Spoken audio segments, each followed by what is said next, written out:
Welcome to the Certified Angus Beef Market Report. I'm Morgan Marley, and today I'm with President John Stika, and we're talking about whether there's an ideal quality grade mix. So John, there's a lot of quality beef out there today. Are we going to hit the ceiling?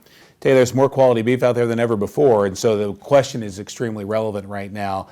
And the question comes up is there an ideal mix? And if you go back and look at the National Beef Quality Audit that's been done a number of times since 1991, what we find is that there isn't an ideal mix, because each and every one of those audits, with the exception of 2005, tried to identify what the ideal mix was. And what we find is that the ideal mix is really identified by the consumer. It's not by the industry. It's driven by what the consumer preferences are at the time.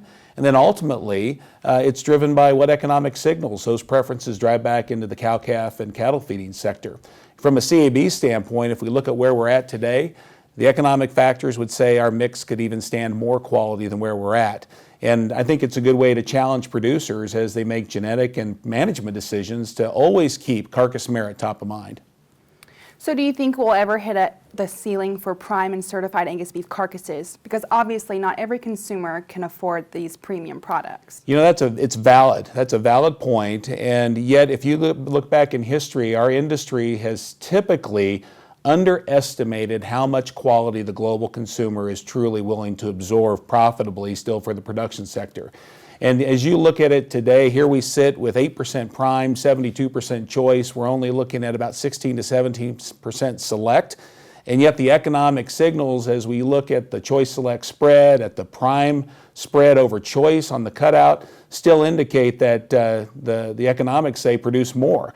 A certified Angus beef carcass today is going to be worth about anywhere from $85 to $90 more than the average of the market. A prime is going to be worth upwards of $200 a head more.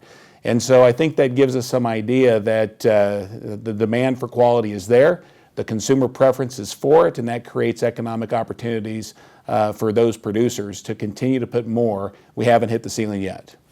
So consumers are really demanding higher quality beef, and we see this with a higher prevalence of the Wagyu type cattle.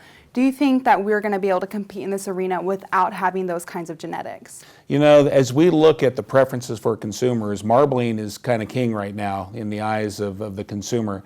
And as you look at the industry, when we were producing 3 to 2% prime, the idea of being able to compete with Angus genetics perhaps for Wagyu may have been a more relevant question. As we look today, when you get to 6, 8, 10, maybe 11%, as we've seen in some weeks on percent prime, there's a pretty substantial portion of that prime mix that's moderately abundant or abundant, which is what we're talking about towards the mid to lower end of the Wagyu cattle, what they'll perform. And so you have the opportunity now to maybe in the future we segregate the prime grade just like we do the choice grade today and as we have with certified Angus beef for the last 40 years. So it's not time for producers to kind of hit the brakes and say that we've produced enough? Yeah, I get that question a lot, especially when you look at the quality of the cattle that we have out there today. There is no doubt that the production sector has put more quality into the North American cow herd than ever before, and I think that speaks to our response to the consumer. And so the question's logical, but at the same time, when you consider that 35% of Angus influenced cattle hit certified Angus beef brand standards, the other 65% that don't, 90% of the time, they still don't have enough marbling. And so I think that number right there suggests that now's not the time to take our foot off the gas, and we need to continue to keep carcass merit and marbling top of mind in our genetic decisions. So producers still have a lot to work towards. They have a lot to work towards. Quality pays, and they'll be rewarded when they hit it. Thanks, John. For more market updates, head over to cabcattle.com and subscribe to the CAB Insider.